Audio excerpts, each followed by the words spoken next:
بسم اللہ الرحمن الرحیم۔ ہم اپنے اس چینل پر سوالات کا سلسلہ شروع کر رہے ہیں۔ سوال آپ کا ہوگا، جواب ہمارا ہوگا۔ اس میں پاکستان سے باہر کی دنیا اور سیاسی طور پر، معاشرتی طور پر، مذہبی طور پر مسلمانوں کو جو بھی مسئلہ درپیش ہوگا وہ ہمارے اس دیے ہوئے واٹس ایپ نمبر پر اپنا سوال بھیجے گا اور ہم اسی چینل پر ان کا جواب دینے کی کوشش کریں گے۔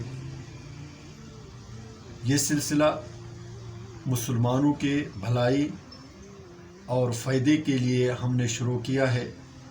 تو آج کے جو 5 سوالات ہیں وہ پاکستان کے اور پاکستان کے موجودہ صورتحال کے حوالے سے ہے۔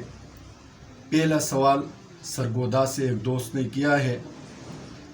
سوال کرتے ہیں کہ پاکستان میں حالات کس طرح اچھے ہو سکتے ہیں؟ جواب یہ ہے کہ پاکستان کلمت طیبہ کے نعرے کے ساتھ بنا ہوا ملک ہے، اور جب پاکستان کے لیے لوگ جدوجہد کر رہے تھے تو اس وقت جو نعرہ تھا وہ یہ تھا کہ پاکستان کا مطلب کیا؟ لا الہ الا اللہ۔ تو جب تک ہم یہ گویا کہ اس وقت کے جو مسلمانوں نے پاکستان کے لیے جدوجہد کیا، انہوں نے اللہ کے ساتھ ایک وعدہ کیا تھا کہ جب ہمیں ملک حاصل ہوگا، جب ہمیں اختیار حاصل ہوگا تو ہم اس میں اللہ اور اللہ کے رسول کے احکام کو نافذ کریں گے، اور عملی طور پر پورے پاکستان میں اسلامی قانون ہوگا۔ تو مجھے محسوس ہوتا ہے کہ ہم اس وعدے کی 70 سال میں پاسداری نہیں کر سکے، اور یہ اس وعدہ خلافی کی سزا ہے۔ جب ہم اسی نہج پر آ جائیں گے جو ہم نے آزادی کے وقت وعدہ کیا ہے، تو انشاءاللہ امید ہے اللہ تعالیٰ سے کہ حالت بہتر ہو جائیں گے۔ دوسرا سوال ہے پاکستان میں اس وقت کس کی حکومت ہے؟ تو ظاہر دیکھنے میں تو پاکستانیوں کی ہے، لیکن حقیقت میں پاکستان ایک نیم کالونی ہے۔ عالمی اسٹیبلشمنٹ اور عالمی جو طاقتور ممالک ہے وہ پاکستان میں اپنے اپنے مرضی کے حکمرانوں کو مسلط کرتے آئے ہیں، اور موجودہ وقت میں بھی ایسا ہے کہ لگتا ایسا ہے کہ پورے عالمی اسٹیبلشمنٹ کا ایک کھیل کھیلا گیا ہے، اور اس میں جو حکمران ہیں وہ عالمی اسٹیبلشمنٹ کے کارندے ہیں، چاہے وہ جس اس سے تعلق رکھتا ہے۔ بے شک صورت شکل ان کے پاکستانیوں کی ہے، لیکن عادات، خصائل، مفادات جو ہے وہ عالمی اسٹیبلشمنٹ کے وہ پورا کر رہے ہیں۔ تیسرا سوال یہ ہے کہ پاکستان کے ادارے ناکام ہیں یا لوگ ناکام ہیں؟ تو عرض یہ ہے کہ پاکستان میں اگر افراد کی بات کی جائے تو افرادی قوت میں یہ بہت مضبوط ترین ملک ہے، اور افرادی پیداوار میں بھی ہر اعتبار سے، لیکن جو بنیادی نقصان ہے وہ ہمارے جو نصابی تعلیم ہے، ہمارے نصابی تعلیم کا جو بنیادی نقصان ہے وہ یہ ہے کہ جب ہم کسی ادارے کے اندر بچے کو داخل کرتے ہیں تو اس بچے کے ذہن میں بھی یہی ہوتا ہے، اور جو والدین ہوتا ہے ان کے ذہن میں بھی یہی ہوتا ہے کہ یہ بچہ بڑا ہو کر ہمیں کما کر دے گا۔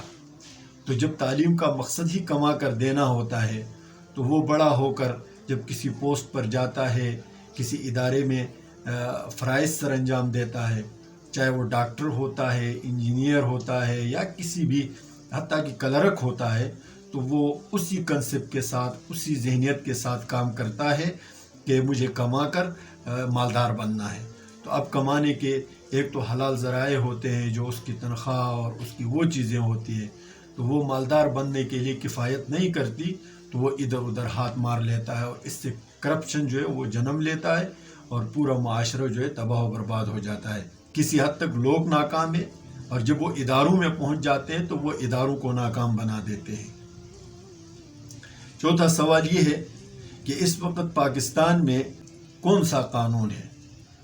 تو لگتا تو یہی ہے کہ پاکستان میں قانون ہے ہی نہیں،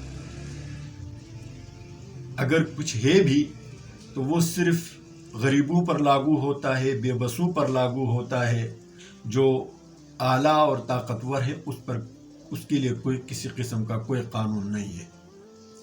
تو بنا ہوا تو قانون ہے، ادارے تو بنے ہوئے ہیں، سپریم کورٹ بنا ہوا ہے، ہائی کورٹ بنا ہوا ہے، سیشن اور یہ سیول اور یہ سارے ادارے بنے ہوئے ہیں، لیکن عملی طور پر قانون نامی کوئی چیز نہیں ہے، اور ہے بھی تو وہ صرف غریب کے لیے ہے، امیروں کے لیے کوئی قانون نہیں ہے۔ پانچواں سوال یہ ہے کہ پاکستان کس کا ملک ہے، غریبوں کا یا امیروں کا؟ دونوں کا ہے۔ تو غریب جو ہے بحیثیت غلام رہتا ہے، کما کر دیتا ہے، اور امیر جو ہے اس کو مالک کے طور پر صرف کرتا ہے۔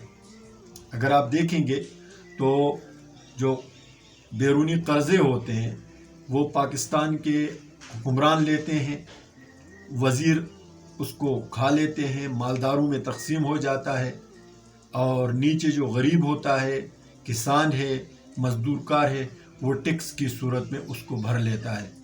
تو ملک تو دونوں کا ہے، لیکن ایک بحیثیت غلام رہ رہا ہے اور دوسرا بحیثیت مالک اس کو صرف کر رہا ہے۔ تو یہ آج کے سوالات تھے، تو آپ اپنا سوال بھیجیں گے اور ہم کوشش کریں گے کہ اس کا جواب دیں، چاہے وہ ملکی، عالمی یا سیاسی مذہبی اعتبار سے سوال ہوگا تو ہم جواب دینے کی کوشش کریں گے۔ اللہ تعالی ہم سب کا حامی و ناصر ہو۔ السلام علیکم ورحمۃ اللہ وبرکاتہ۔